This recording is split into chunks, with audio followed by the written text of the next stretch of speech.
Hi guys and girls, I'm Obsidian Ant and welcome back to Elite Dangerous.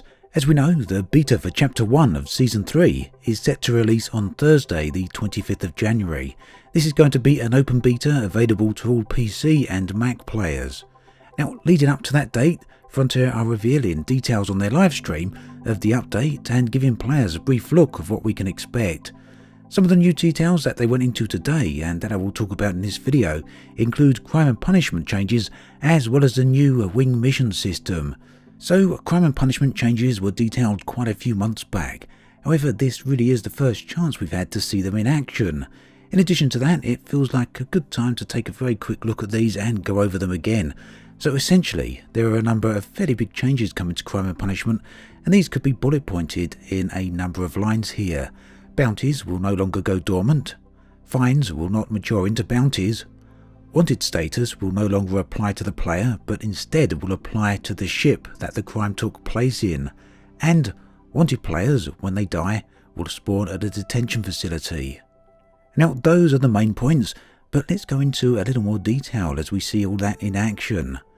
When you gain a fine or a bounty, your ship will become wanted. You'll still be able to dock at a station. However, if you are scanned on station entry and if you have a bounty, then you will be attacked and killed just as current. However, once docked inside, if you manage to get in there, then you will have access to the station services through an anonymous access protocol. This means the station cannot detect your criminal status. However, it also means you cannot use the majority of the station's services. You can pay off fines whilst in this state and regain access to all station services. You can also pay off bounties if you're at an interstellar factor. So there is more to bounties, and we'll have a bit of a look at that now at exactly how they're going to work. What Frontier are calling a murder bounty occurs when you kill another ship that's not wanted. This applies to both NPC ships as well as player ships. So once you make the kill, you will be issued with a bounty, and currently Frontier expect the initial bounty to be in the region of 4,000 to 6,000 credits. But here's where things start to get really interesting. A percentage of the cost of the rebuy of the ship that you committed the crime in would also get added to the bounty cost. This percentage will increase each time you commit the crime. Further, a percentage of the target's rebuy would also get added to the bounty fee. This percentage will also increase each time you commit the crime. What's more, the target's rebuy will be deducted by the same percentage. So essentially, this means that the criminal will have to pay a percentage of the target's rebuy cost. This percentage will increase the more crimes that the criminal commits, and at a certain point the criminal will have to pay for the vast majority of the target's rebuy. So then it's very likely that the bounty fee is going to get very high fairly quickly. Now there's going to be no way for the criminal to avoid paying this bounty fee, as it's going to be added to the ship's rebuy cost. This potentially very high bounty fee will be added regardless of what ship you die in. So even if you swap to a Sidewinder, you will still have to pay the fee. Now it's possible that the player will continue to commit crimes and evade getting killed. After all, without getting killed, there's no forced way for them to have to pay their bounty. Avoiding getting killed is especially going to be true for skilled players as well as those that have highly engineered ships. However, this is where Notoriety will come in. Now, Notoriety is a new stat that will be applied to criminal players. Once you commit a certain amount of crimes, your Notoriety will increase, and it will continue to increase with the more crimes you commit. The only way to lower your Notoriety is to be killed by security forces, and this is where a new tier of security force will take effect. Players who have a very high Notoriety level will be targeted and attacked by ATR ships, which stands for Advanced Tactical Responders. These ATR ships will essentially be all but impossible for players to kill.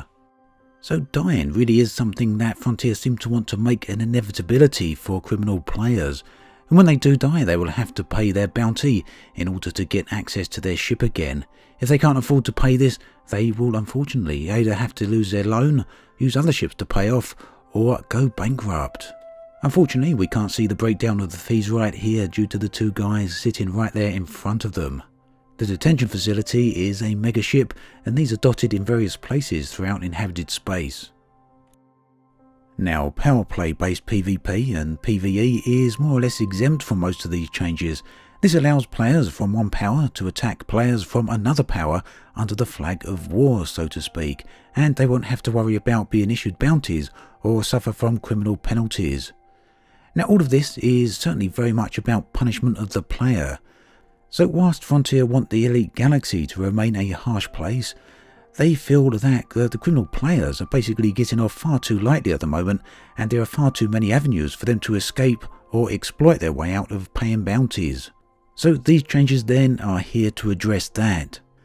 Crime-based gameplay, meanwhile, such as improved piracy rewards, is something Frontier do want to implement. But it's also something that will probably come at a much later date. Also, these are only the first changes to the crime and punishment changes, and there's more going to be coming in future updates.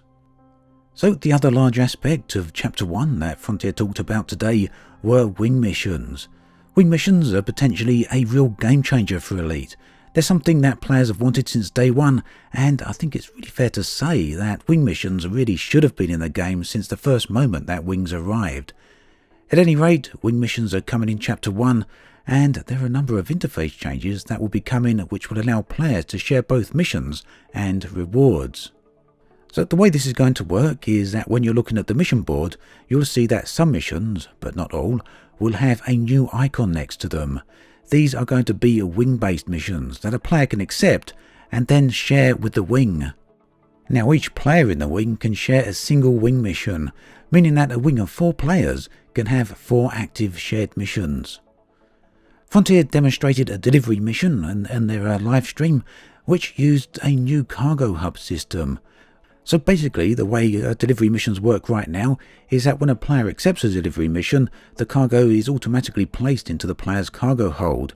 This is not going to happen with the new wing missions or the new wing delivery missions, although it will, for the moment at least, continue to happen with the regular single-player delivery missions. So then, on the wing missions, instead of actually automatically receiving the cargo, each player will have to go to the cargo hub in the mission screen. A player can then accept as much or as little of the cargo as they like, and each player in the wing can do likewise. They will then be able to get around their business by delivering the cargo to wherever it needs to go, and they can either do this all together or basically go individually. So the transaction tab is going to keep track of the missions, showing the wing members involved in the mission along with the current completed progress. Now you may be wondering what happens if another player runs off with the cargo, which they certainly can do if they want, but they would be fined for the value of the cargo. However, there's going to be no way at all to prevent another player from doing this. A similar problem could also arise if the player is destroyed whilst carrying the cargo, or I guess if they're disconnected during the mission and don't come back. It's difficult to actually tell whether this is a design choice from Frontier or whether it's a bit of a technological limitation. In either event, Frontier say it really is a reality that players are going to have to face. Now, delivery missions can still be completed if only 50% of the cargo is delivered. However, not all rewards will be available, and unfortunately only the mission giver or the mission owner can complete the mission in this manner. Basically, you get a little partially complete option. Now, wing missions can also be completed by a single player, allowing them to gain vastly increased rewards. The rewards in the examples that Frontier showed during the live stream do have low value rewards. However, they say this is merely for testing purposes and they're going to be increased later on. There'll also be a new reward system for all missions.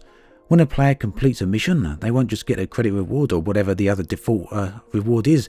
Instead, they'll be presented with a choice of 3 options: a high credit payout, a low credit payout plus additional faction reputation, or a material or cargo reward. Now, the reality of these wing missions, and something that's completely unavoidable in saying, is that the wing missions really are essentially just scaled up versions of all current missions. There's nothing really brand new there, but they will come in a variety of forms, such as delivery, massacre and assassination missions. And apparently, from what Frontier say, the assassination missions in particular will be far more difficult than their current iteration in single player missions. Overall though, wing missions are a very good change for the game, and a great improvement as well. Based on what we've seen here, it seems quite possible that in the future they could be built upon in quite a lot of different ways. Now, there may be something else that you're wondering, and I was certainly wondering about it myself, and that's what if a player of an elite rank or a higher rank shares a mission with a player of a lower rank? Well, essentially, the way that's going to work is that players will get an equal share of the reward, regardless of their level or regardless of their participation. So that means that a player could join a wing, accept a shared mission, and then sit back and do absolutely nothing and still get their full reward. Personally though, I fully expect that to change during the course of beta in much the same way that the multi-crew rewards changed back during that beta. So then, that pretty much covers all the new information we currently have about Chapter 1. There is a bunch more information coming on later in the week that's going to be arriving on Thursday, and there will be another live stream from Frontier on next Tuesday as well. Thursday's live stream I'm particularly interested in, as they're going to be showing off the new planetary technology as well as the Chieftain. Now, players who were quite keen-eyed might have noticed one of the new planets inside today's live streams, and you can see a clip of it right here. Now, we only get to see it in passing and we don't get to see it up close, but I do believe you can see some increased detail there. At any rate, that brings us to the end of today's video. As always, thanks for watching, and I'll catch you guys and girls next time.